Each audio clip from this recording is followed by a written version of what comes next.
dis encore merci pour ces moments. Seigneur, nous sommes au deuxième jour de notre rencontre. Je prie ce soir que tu puisses encore te manifester puissamment. Seigneur, hier, tu nous as parlé. Et ce soir, nous voulons encore avancer. Ce soir, nous voulons encore aller en eau profonde avec toi. Et nous voulons tout simplement, Seigneur, nous abandonner entre tes mains. Parce que c'est toi l'instructeur des instructeurs. Parce que c'est toi, Seigneur, qui connais toutes choses. Seigneur, que ce ne soit pas moi ou mes pensées, Seigneur Jésus, qui dominent, mais que ce soit toi qui nous parles, mais que ce soit toi qui nous enseigne, mais que ce soit toi qui nous conduise là où tu veux nous emmener. C'est pour cette raison que nous nous abandonnons entre tes mains. C'est pour cette raison que nous te confions la première place.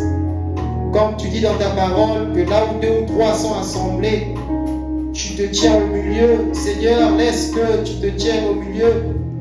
Laisse que, Seigneur, à travers ces moments, tu puisses nous apporter quelque chose qui va nous transformer, qui va radicalement changer notre façon de voir les choses.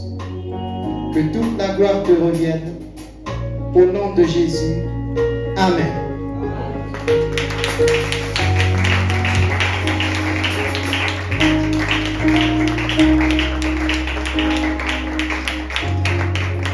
Nous pouvons nous asseoir.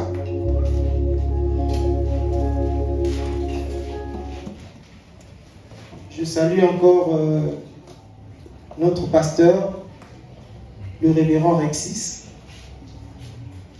Je salue toute l'assemblée, les frères et sœurs, les papas, les mamans qui sont venus rendre gloire au Seigneur en ce deuxième jour. Merci encore pour votre présence en ces lieux.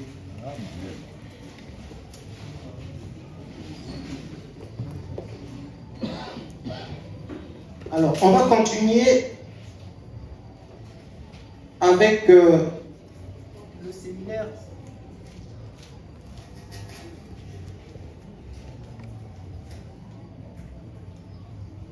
Amen. On va continuer donc avec notre séminaire que nous avons débuté hier sous le thème Jeune sacrificateur et roi. Alors, hier, le frère Julio nous a beaucoup parlé de ce qu'était la sacrificature. Il nous a parlé de comment Abraham, en rencontrant Melchisédek, avait atteint le niveau de la sacrificature. Il nous a parlé de la vision. Et ce soir, nous voulons encore avancer sur ce terrain. Alors, hier, nous avons vu comment Abraham, en rencontrant Melchisédek, avait donné la dîme de tout.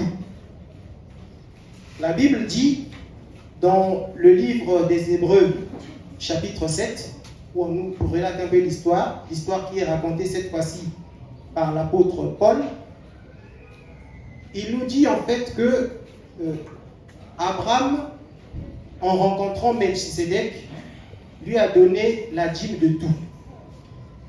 Mais qui était Melchisédek? Melchisédek, la Bible nous dit que c'était le roi de Salem.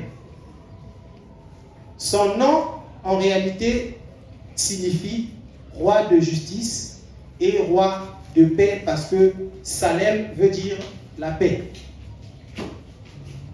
Et plus loin encore, l'apôtre Paul nous dit que Jésus-Christ, notre Seigneur, notre Sauveur, est plus grand que Melchisédek. Parce qu'il en fait comparait Jésus à Melchisédek. Il comparait la sacrificature de Jésus à celle de Melchisédek. Melchisédek, qui préfigurait Jésus, a existé bien avant. A existé depuis l'époque d'Abraham. Et Abraham qui est notre Père dans la foi, la Bible dit qu'il lui a versé la dîme. Alors, si Melchisédek a fait entrer Abraham dans la sacrificature, Jésus-Christ, lui, il nous fait un royaume de sacrificateurs. Il est écrit dans Apocalypse 1, 6, qu'il nous fait un royaume de sacrificateurs. Alors, je vais repartir dans Zacharie 6, 12 à 13. Si quelqu'un a la ligne, il peut lire.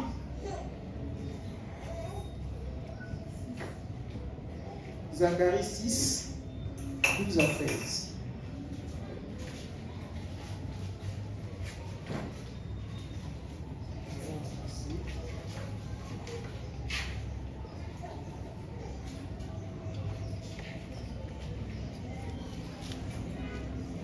Zacharie 6, 12 à 13. Je lis au nom du Seigneur Jésus. Amen. Selon la version Martin, il est écrit « Et parle-lui en disant ainsi, ainsi a parlé l'Éternel des armées, disant, voici un homme duquel le nom est Germe, qui germera de dessus soi et qui bâtira le temple de l'Éternel. Oui, lui-même bâtira le temple de l'Éternel, et lui-même sera rempli de majesté, et sera assis et dominera sur son trône, et sera sacrificateur étant sur son trône. Il y aura un conseil de paix entre les deux. Je vais prendre la version Louis II. Dans la version Louis II, il est écrit « Tu lui diras, ainsi parle l'Éternel des armées. Voici un homme, dont le nom est Germe, germera dans son lieu et bâtira le temple de l'Éternel. Il bâtira le temple de l'Éternel. Il portera les insignes de la majesté. Il s'assiera et dominera sur son trône. Il sera sacrificateur sur son trône. Et une parfaite union régnera entre l'un et l'autre. » Amen. Amen. On peut s'asseoir.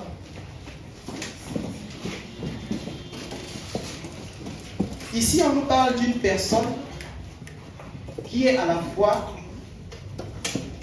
roi et sacrificateur.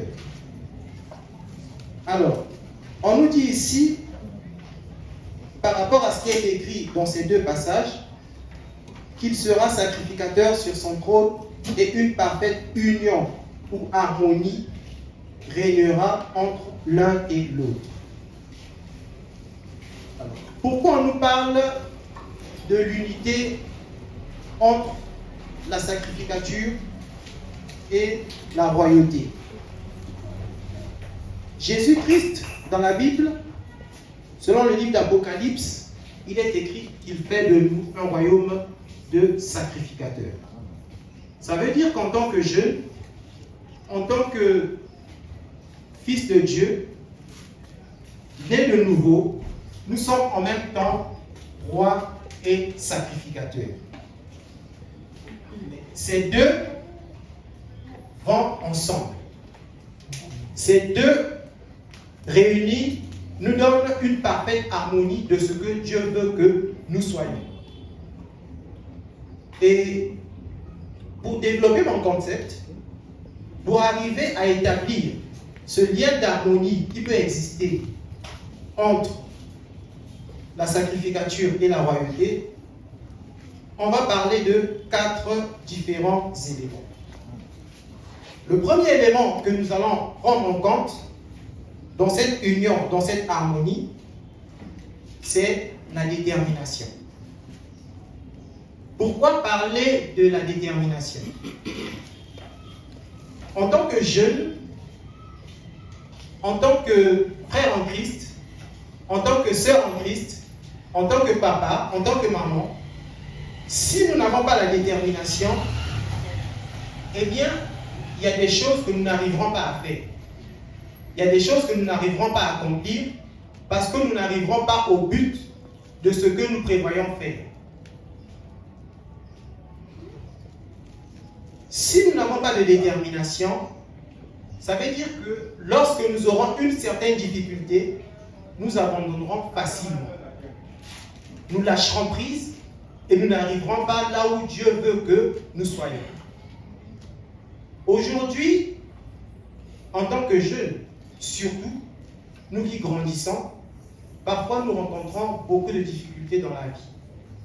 Beaucoup de difficultés qui amènent parfois certains à arrêter l'école, à arrêter les études, qui amènent parfois certains à arrêter les activités qu'ils faisaient, qui amènent parfois d'autres personnes à carrément stopper ce qu'ils avaient en tête de faire parce qu'ils ont rencontré des difficultés.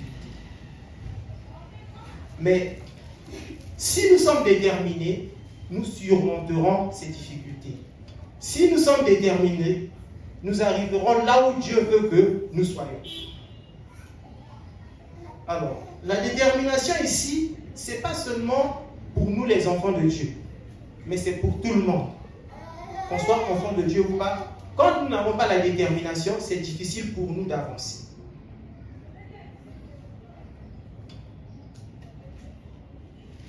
Et pour ça, nous allons prendre quelques exemples.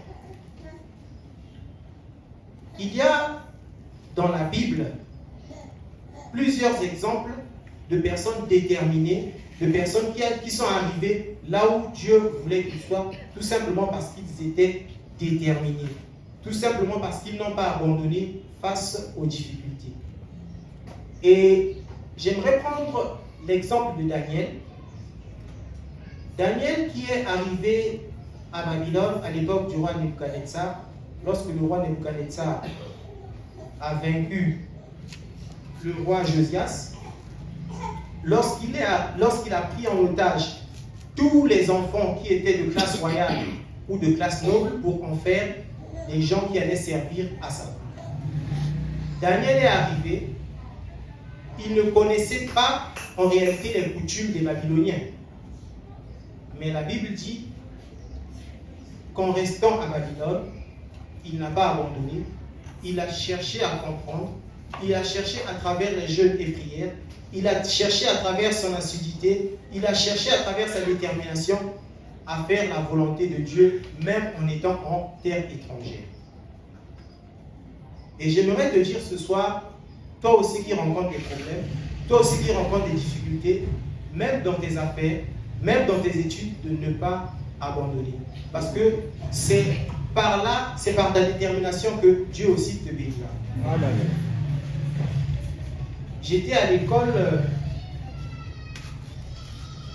au collège. J'avais, je pense, 13 ans ou 14 ans lorsque j'étais en 4e. À l'époque, la société où mon père travaillait, c'était une société d'État, ça avait fermé. Et on s'est retrouvé dans une situation où, pour aller à l'école, c'était difficile. Mais j'avais dans ma tête une vision qu'il fallait que je réussisse. Et cette vision était toujours attachée à moi.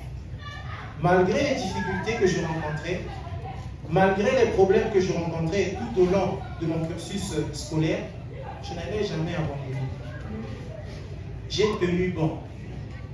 Je peux vous dire, frères et sœurs, que j'ai fait toutes sortes de choses inimaginables. Aujourd'hui, vous pouvez me voir ainsi, mais je vous dis qu'à l'époque, à certaines années, je suis allé vendre des sachets pour acheter des cahiers. Vous savez, pour ceux qui ont vécu à Pointe-Noire, il y a un endroit à la plage où généralement il y avait des pêcheurs béninois qui faisaient la pêche. Et donc, là-bas, les gens, il y avait toutes sortes d'activités, les commerces, des choses. Les gens venaient, achetaient, vendaient, ainsi de suite. Donc, c'est là-bas que je partais vendre mes sachets. J'achetais mon lot de sachets, je partais vendre et j'avais un petit bénéfice et ça me permettait donc d'acheter mes cahiers.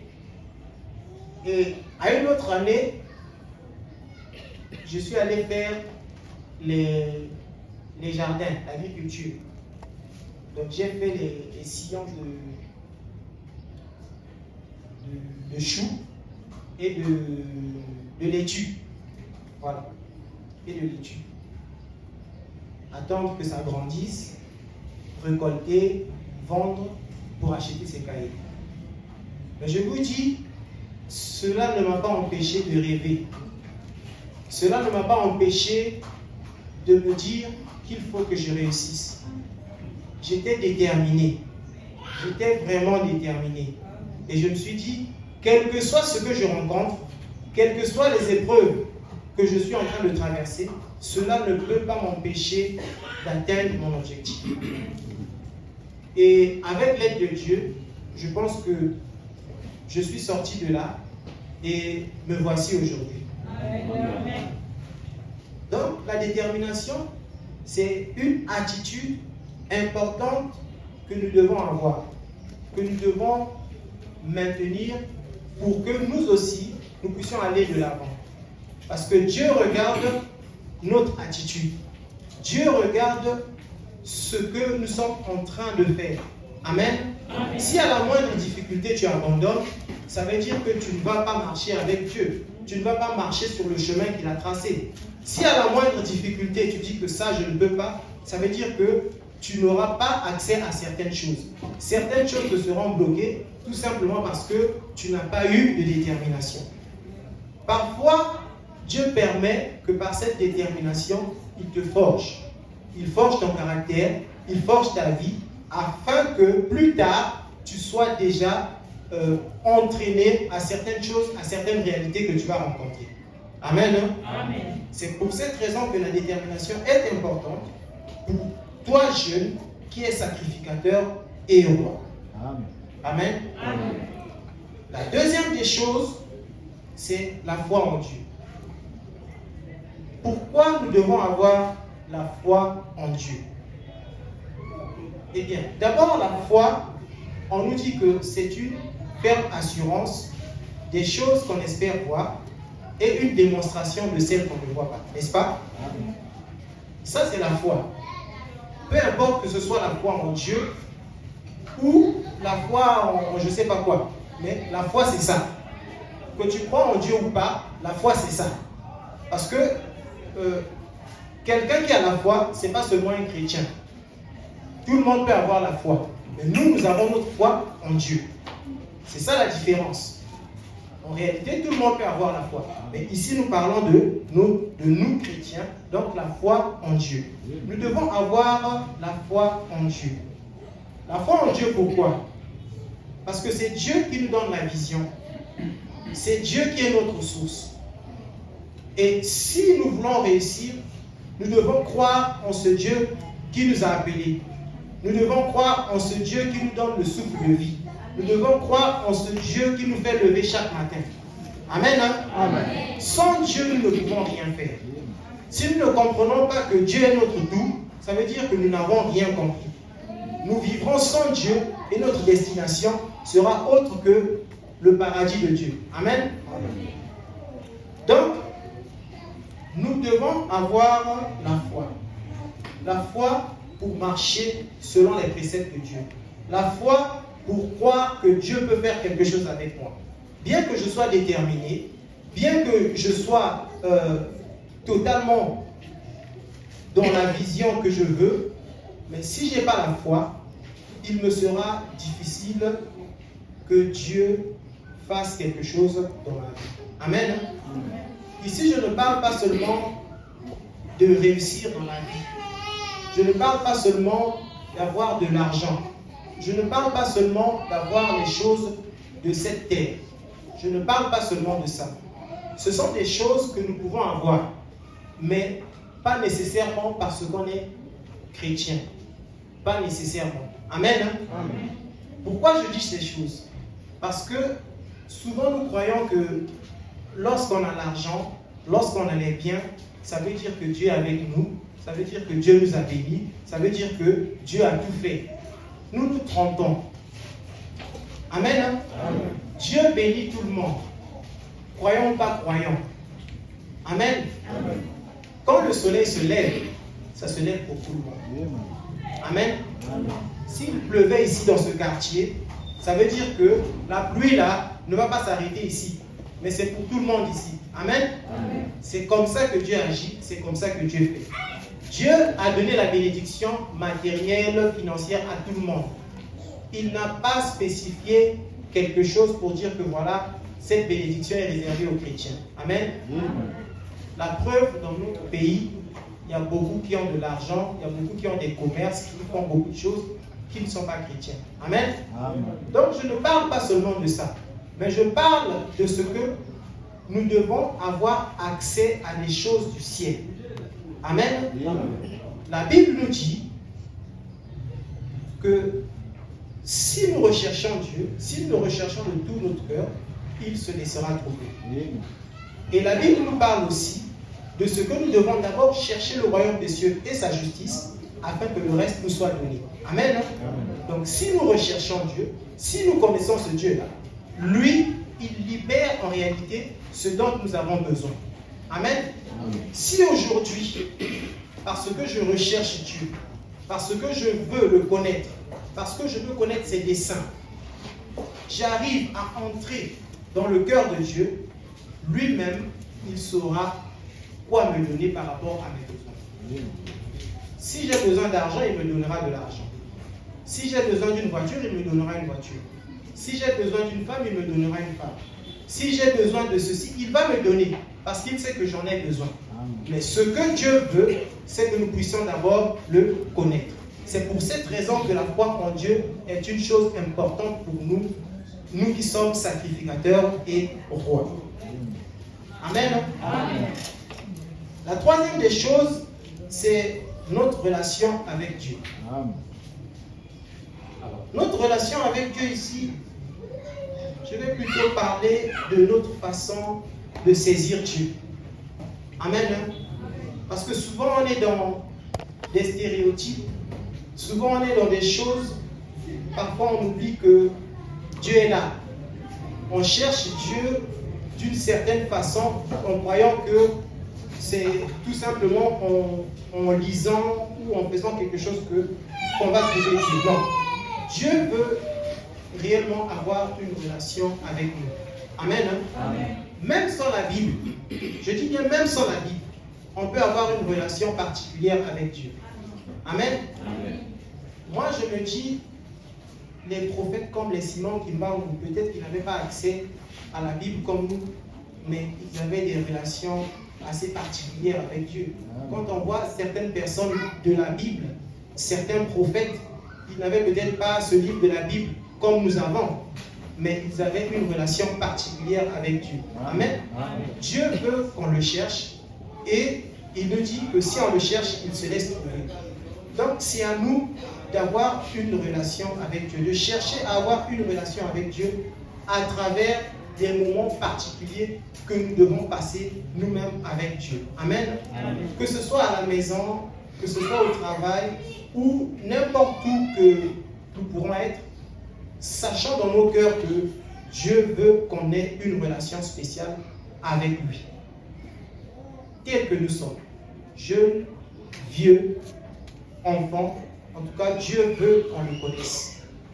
Dieu veut vraiment qu'on le connaisse, qu'on sache qui il est, qu'on sache qui il est réellement. Amen. Amen. La Bible nous aide à appréhender Dieu. La Bible nous aide à reconnaître Dieu, à reconnaître ce qu'il fait. Amen. Donc, nous devons chercher à établir une relation avec notre Dieu.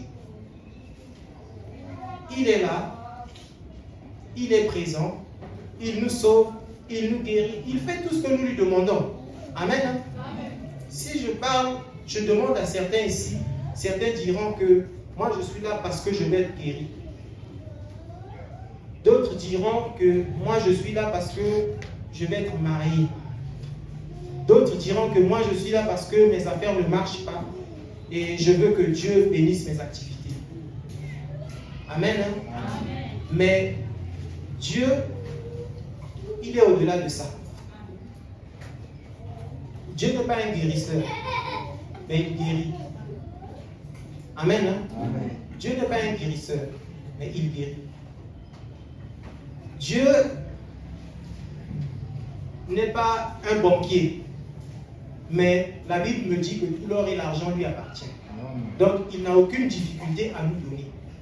Il n'a aucune difficulté à nous guérir. Il n'a aucune difficulté à nous faire du bien. Mais il veut qu'on puisse le connaître. Amen. Amen. La quatrième chose, c'est la vision des choses. Et c'est ici où nous allons beaucoup plus nous apaisantir parce que nous allons parler un peu de ce qui se passe à l'église. Amen. La quatrième chose que nous allons voir, c'est, comme je disais, la vision des choses. Et là-dedans, nous allons voir notre vision et la vision de Dieu. Amen. En tant que jeunes, Dieu nous a appelés à le servir. Pas seulement les jeunes, nous tous. Dieu nous a appelés à le servir. Et généralement, nous le servons à l'église. Amen. En tout cas, nous passons beaucoup de temps à l'église. C'est vrai qu'à la maison aussi, parfois, il nous arrive toujours de rester dans le sacerdoce ou de rester comme sacrificateur. Mais nous sommes ici serviteurs, servants de l'Éternel. Nous passons du temps ici à servir Dieu. Et souvent, ce que nous remarquons, c'est que quand Dieu permet, par exemple, que ce qu'il a mis en nous, comme don, comme charisme, commence à s'exprimer, parfois il arrive que nous puissions chercher par nos propres efforts à plaire à Dieu. Nous cherchons par nos propres efforts à plaire aux hommes. Nous cherchons par nos propres efforts à faire des choses que Dieu ne nous a pas demandé de faire. Amen. La Bible nous parle de 3 catégories de dons dans l'Église. La première catégorie, c'est les dons de grâce ou les dons de motivation, qui sont expliqués dans le livre des Romains, dans Romains 12. La deuxième catégorie, c'est les dons du Saint-Esprit, qui sont expliqués dans 1 Corinthiens 12. Et la troisième catégorie, c'est les dons ministères, qui sont expliqués dans le livre d'Éphésiens 4. Amen. Amen. Alors, Dieu n'a pas donné ces dons au hasard. Dieu a donné ces dons pour un but précis. Amen. La première catégorie des dons, les dons donc de service ou les dons de motivation, ce sont des dons que Dieu donne à tout le monde. Amen. Amen. Ce sont des dons qui sont, comme je dirais, innés. On est avec ces dons. On est avec, chacun avec un don ou plusieurs dons. Mais Dieu donne ces dons, surtout pour nous les chrétiens, pour que l'Église fonctionne. Amen. Amen. On va voir rapidement dans Romains 12 les dons de service. Romains 12, 4.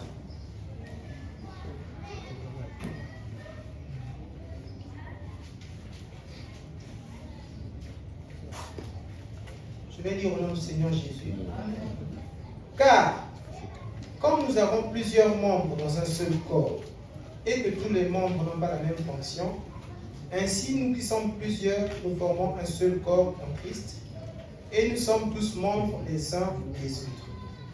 Puisque nous avons des dons différents, selon la grâce qui nous a été accordée, que celui qui a le don de prophétie l'exerce avec l'analogie de la foi, que celui qui est appelé au ministère s'attache à son ministère, que celui qui enseigne s'attache à son enseignement, que celui qui exhorte à l'exhortation, que celui qui donne le fasse avec libéralité, que celui qui préside le fasse avec zèle, que celui qui pratique la miséricorde le fasse avec joie. Amen. Amen.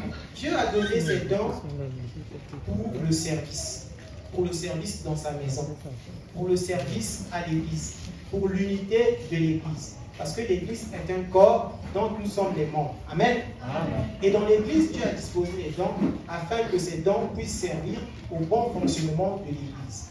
Donc parmi ces dons, ici on nous parle du don de prophétie, on nous parle du don d'enseignement, on nous parle du don de l'exhortation, on nous parle du don de libéralité et on nous parle du don de présider. Amen. Amen. Donc, ces dons ne sont pas donnés au hasard. Ces dons sont attribués à l'Église, au peuple, pour que l'Église puisse bien fonctionner.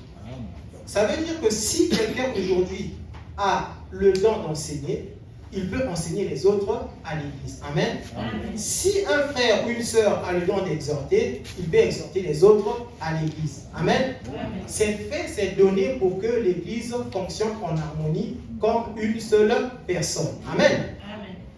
Alors, la deuxième catégorie de dons, c'est des dons spirituels que nous allons voir dans 1 Corinthiens 12, à partir du verset 4 aussi.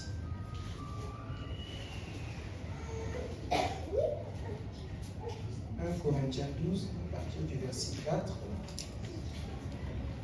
Je vais lire au nom du Seigneur. Il y a diversité de dons, mais le même esprit. Diversité de ministères, mais le même Seigneur.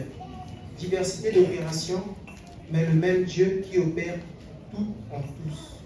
Or, à chacun, la manifestation de l'esprit est donnée pour l'utilité commune.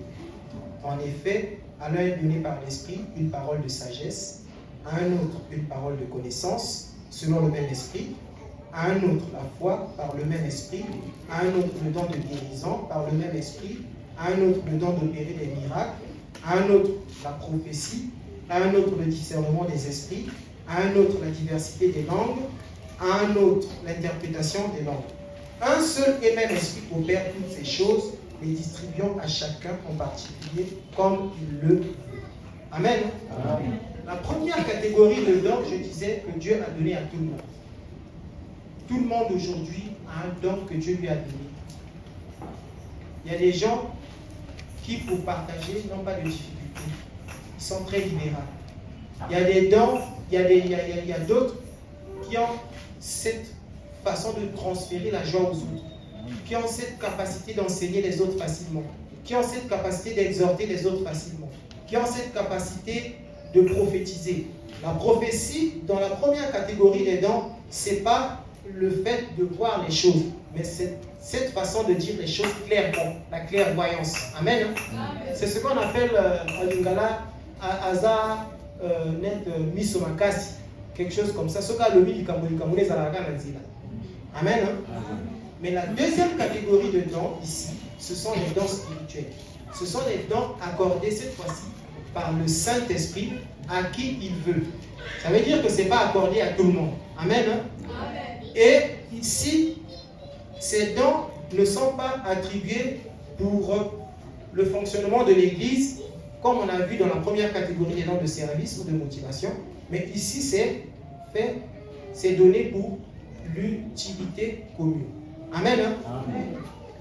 Ça veut dire que ces dons-là viennent se compléter. Amen. Pour la catégorie des dons spirituels, ce qui se passe, c'est que l'Église a besoin de ces dons. L'Église a besoin de ces dons parce que c'est important pour toi, pour moi, qui sont ici, et pour ceux qui sont à l'extérieur. Amen. Amen. Je prends l'exemple. J'ai le don de prophétie. Pendant qu'on est là, le Seigneur me fait voir quelque chose pour mon frère. Amen. Cela permet à ce que je puisse lui libérer cette parole. Amen. Il y a d'autres ici qui peuvent venir malades, mais pendant qu'on est en train de prier, quelqu'un qui a un don de guérison peut prier pour la personne et la personne est guérie. Amen. Il y en a d'autres qui ont le don de la foi. Pendant qu'on est en train de prier, il peut communiquer la foi à d'autres. Amen. Donc Dieu fait que chaque à ceux qu'il a donné ces dons, que ce soit servi, que ça sert pour l'utilité commune dans l'Église. Amen. Amen. Mais ce que nous constatons, c'est que parfois, nous les jeunes, quand nous sentons la manifestation d'un don, surtout les dons spirituels, nous voulons tout de suite comme sortir au soleil, tout de suite dire que moi aussi j'ai le don, je deviens comme mon pasteur, je peux faire les choses que mon pasteur fait. Voilà, je peux faire des choses parce que le Saint-Esprit est avec moi, parce que le Saint-Esprit me parle, parce que quand je prie pour les gens sont guéris, donc moi aussi je me fais pasteur. Alors que Dieu ne t'a pas appelé à être pasteur. Amen. Amen. Dieu t'a donné le don pour que ça serve à l'Église. Dieu t'a donné le don afin que ça serve pour les autres. Mais toi-même, tu t'es fait Église. Amen. Amen. Toi-même, tu t'es fait pasteur. Amen. Amen. Toi-même, tu t'es fait prophète. Parce que tu as ce don et tu penses que c'est le temps pour toi de sortir. Tu veux forcer les choses, tu veux brusquer les choses et c'est ainsi que parfois on rate le coche, on rate ce que Dieu a prévu pour nous. Amen. Amen. Dieu a donné ses dons pour que ça serve à l'Église. La troisième catégorie de dons, c'est les ministères. Les ministères sont donnés pour le perfectionnement des saints. Amen. Amen. Si la première catégorie, c'est pour le service dans l'Église, la deuxième catégorie, c'est pour l'utilité commune, mais la troisième catégorie, c'est pour nous perfectionner. Amen.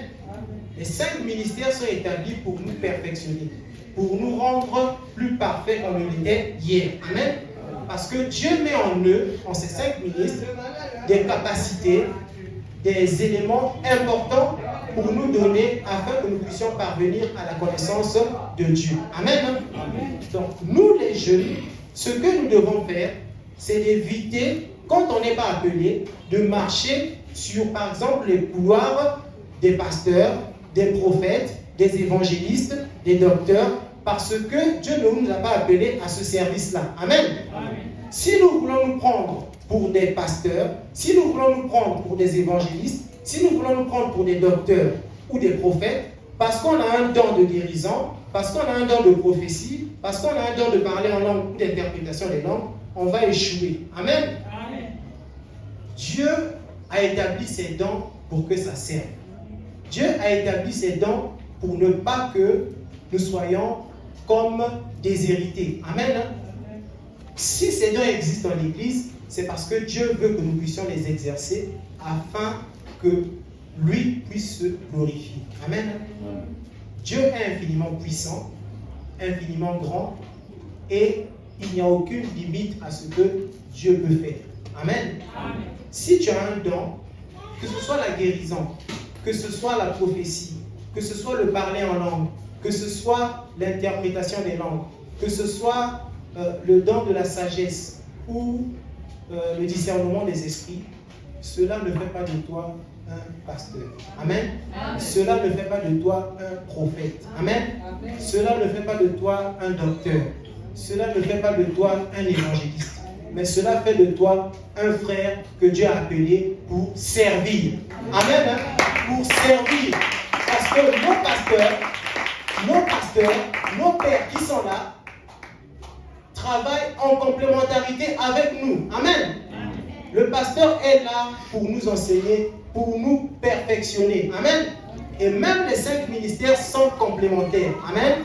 Cela veut dire que ces 5 ministères, lorsqu'ils sont en place dans l'Église, c'est vraiment pour nous donner la connaissance pour atteindre ce que Dieu veut. Amen. Amen. Donc, arrêtons de nous prendre pour des pasteurs, arrêtons de nous prendre pour des prophètes, arrêtons de nous prendre pour des docteurs, arrêtons de faire ce que Dieu ne nous a pas donné de faire. Amen. Amen. À l'église, il y a des malades. À l'église, il y a des gens qui ont besoin que leur foi soit boostée. Amen. Amen. Toi, tu es là, tu as ce don, mais tu ne veux pas l'exercer ici à l'église. Amen. Mais tu sors derrière tu as un TikTok où toi aussi le soir, tu es pasteur. Ou toi aussi le soir, tu veux prophétiser pour les gens. Ou toi aussi le soir, tu veux faire des choses que... Alléluia! Non. Dieu t'attend ici. Amen. Dieu t'attend ici. Travaille au pied de ton pasteur. Travaille au pied de ton pasteur. Amen. Ce n'est pas par nos propres efforts que nous serons reconnus. Amen. Ce n'est pas par nos propres efforts. Non. Non, non, non, non, non.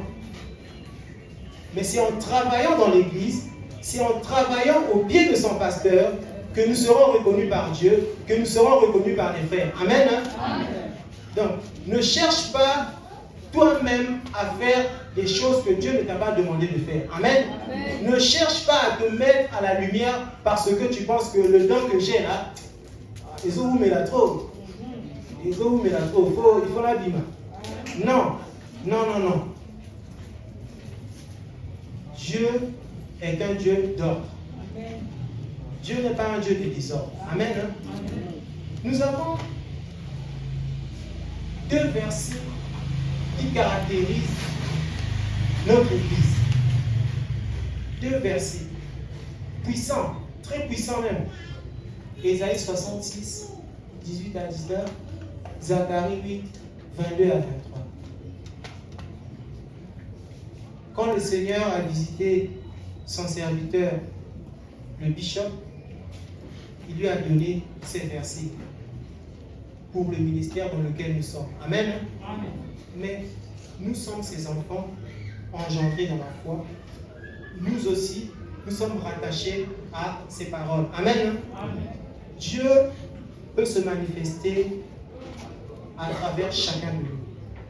On n'a pas besoin d'être pasteur, évangéliste, docteur, apôtre, pour que Dieu se manifeste. Amen. Partout où nous sommes, si l'Éternel veut que Dieu puisse manifester sa puissance, il le fera. Amen. Amen. Mais c'est par notre détermination, c'est par notre foi, c'est par notre relation avec Dieu, c'est par la vision que Dieu nous donne que nous arriverons à cela. Amen. Amen. Moi, je crois que le Seigneur, lorsqu'il a donné ses paroles, c'était pas comme ça, mais c'était pour que, à travers ces paroles, le centre d'évangélisation naisse. Non seulement que le centre d'évangélisation naisse, mais qu'il y ait une grande évangélisation dans notre pays, qu'on gagne les gens à Christ, que les gens viennent à Christ, que les gens soient sauvés. Amen. Amen. Donc, en tant que sacrificateur, en tant que roi, nous devons obéir à la parole de Dieu. Nous devons faire la volonté de Dieu. Nous devons être déterminés. Nous devons avoir une foi inébranlable en Dieu. Amen. Si nous voulons réussir, si nous voulons marcher selon la vision de Dieu, nous ne devons pas reculer. Nous ne devons pas faire les choses par nous-mêmes. Amen. Amen. Le Seigneur Jésus a dit qu'il fait de nous un royaume de sacrificateurs. Ça veut dire que notre vie est ancrée dans le service de Dieu. Nous vivons sur cette terre, nous sommes là, mais nous ne sommes pas de ce monde. Amen. Un jour, nous allons partir. Amen. Un jour, nous allons quitter cette terre et aller à la rencontre de notre Seigneur là-haut. Amen. Mais avant cela, nous devons vivre comme des rois. Avant cela, nous devons vivre comme des sacrificateurs. Et pour ce, la Bible dit que la création attend avec ardent désir la révélation des fils de Dieu. Les fils de Dieu, c'est vous et moi. Les fils de Dieu, c'est nous, l'Église. Amen. C'est nous qui devons impacter la création. La création qui est dehors, la création qui attend que les fils de Dieu puissent se manifester. Amen. La Bible ne dit pas que ce sont les pasteurs qui vont partir. La Bible ne dit pas que ce sont les apôtres qui vont partir. La Bible ne dit pas que ce sont les évangélistes. Mais la Bible parle des fils de Dieu. Amen. Et nous sommes tous fils de Dieu. Amen. Donc, la création nous attend. La création veut que toi qui es roi, que toi qui es sacrificateur, tu puisses impacter, tu puisses apporter quelque chose, tu puisses te révéler. Amen. Hein? Et cette révélation-là ne se fera pas parce que toi tu le veux, mais se fera parce que Dieu le veut. Amen. Et cette révélation se fera encore parce que tu auras écouté la voix de Dieu, parce que tu auras écouté Dieu te parler, Dieu te dire, va à tel endroit, va faire ceci, va faire cela. Amen. Et cela ne s'obtient que lorsque notre relation avec Dieu est d'un niveau tel que nous écoutons Dieu, nous voyons des choses, nous écoutons des choses, nous parlons avec le Seigneur. Amen. Il faut qu'on arrive à ce niveau. Il faut qu'on quitte les choses faibles pour aller vers le niveau où Dieu veut que nous soyons. Amen. Nous n'allons pas rester éternels enfants. Amen. Mais nous devons grandir afin que Dieu aussi puisse se manifester puissamment. Amen. Donc, lisons la parole de Dieu, entraînons-nous, recherchons Dieu et Dieu fera le reste. Amen. Amen. J'aimerais chuter en disant que Dieu attend beaucoup de nous. Amen. Amen. Nous avons assez dormi. Nous avons assez dormi dans l'église. Nous avons assez dormi. Dieu nous parle ce soir. Dieu parle à quelqu'un ce soir parce qu'il veut que notre attitude puisse changer. Amen. Amen. Si nous continuons à venir à l'église parce que nous voulons que Dieu nous donne seulement des choses, Dieu n'est pas content de ça. Amen. Amen. Dieu n'est pas du tout content de ça. Dieu n'a pas du mal à nous dire les choses comme nous devons faire. Dieu n'a pas de problème à nous donner les choses. Mais Dieu veut se servir de nous. Nous nous sommes beaucoup servis de Dieu. Parce que chaque fois, c'est nous seulement qui demandons dans nos prières. Seigneur, donne-moi. Seigneur, je veux. Seigneur, je veux. Seigneur, j'ai besoin. Seigneur, Seigneur, Seigneur, Seigneur, Seigneur, Seigneur. Il écoute, il donne. Il donne, il donne, il donne, il donne, il donne, il donne. D'autres, quand ils prennent, ils partent, ils ne reviennent plus. D'autres, quand ils prennent, ils sont, on ne sait pas où. Ils donnent, ils continuent de donner. Maintenant, Dieu te dit aujourd'hui, écoute-moi. Je veux que tu fasses maintenant ma part. Je veux que tu travailles pour moi. Je veux que tu t'engages réellement à me servir. Je veux que tu t'engages réellement à me suivre. Je veux que tu prennes ta croix. Amen. Hein? Amen. Ce soir, je suis désolé de dire que je ne suis pas venu dire à quelqu'un tu vas te marier. Je ne suis pas venu dire à quelqu'un que tu vas voyager demain. Je ne suis pas venu dire à quelqu'un que Dieu va te donner une valise de billets d'argent. Amen. Mais je suis venu dire à quelqu'un que Dieu t'appelle. Que Dieu a besoin de toi. Que Dieu veut que tu marches avec lui. Que Dieu veut que tu écoutes sa voix. Que Dieu veut que tu fasses sa volonté. Amen. Si tu es malade, Dieu te guérira. Amen. Si tu n'as pas d'argent, Dieu t'en donnera. Amen. Si il te manque des choses, Dieu t'en donnera. Amen. Parce que lui-même, il sait ce qui est bon pour nous. Amen.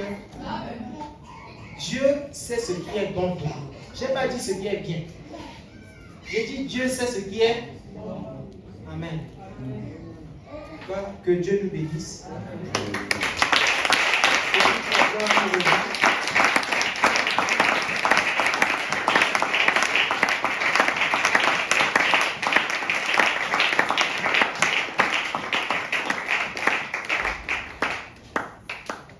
J'aimerais juste faire un appel à toi qui as écouté ce message, à toi qui es venu ici dans ces lieux. Si tu sens dans ton cœur, comme moi, je l'ai ressenti, que j'ai trop utilisé Dieu. Je me suis trop servi de Dieu. J'ai même abusé. Mais maintenant, je veux que Dieu puisse se servir de moi aussi. Maintenant, je veux que Dieu puisse m'utiliser. Moi, j'ai demandé. J'ai demandé. Ce soir, Dieu aussi peut te demander. Si tu es là, tu peux te lever.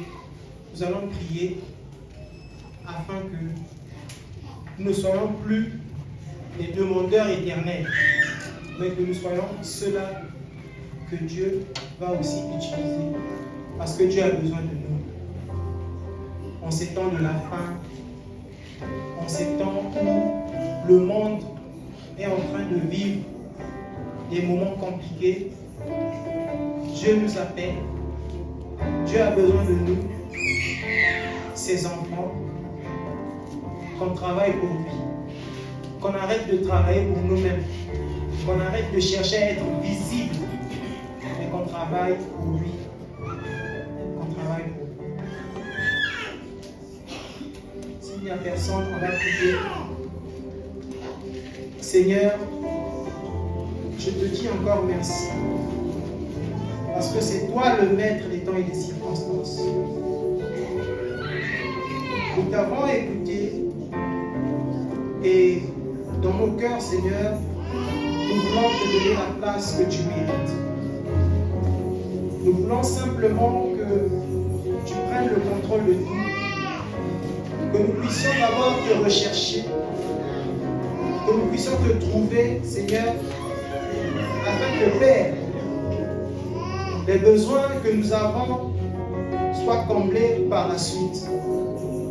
Seigneur, je prie ce soir que ton esprit puisse encore arroser ton peuple, que ton esprit puisse encore se répandre en ces lieux. Seigneur, que tous ceux qui sont venus malades soient guéris. Que tous ceux qui sont venus, Seigneur Jésus, avec des soucis, des situations, qu'ils puissent trouver la solution, car c'est toi la solution. Seigneur, je veux encore te dire merci pour la suite, car je sais que tu vas encore nous parler, tu vas encore, Seigneur Jésus, faire quelque chose de bien au milieu de ton peuple. Tu vas encore, oh Dieu Tout-Puissant, nous amener, Père, plus haut. Merci, Seigneur Jésus.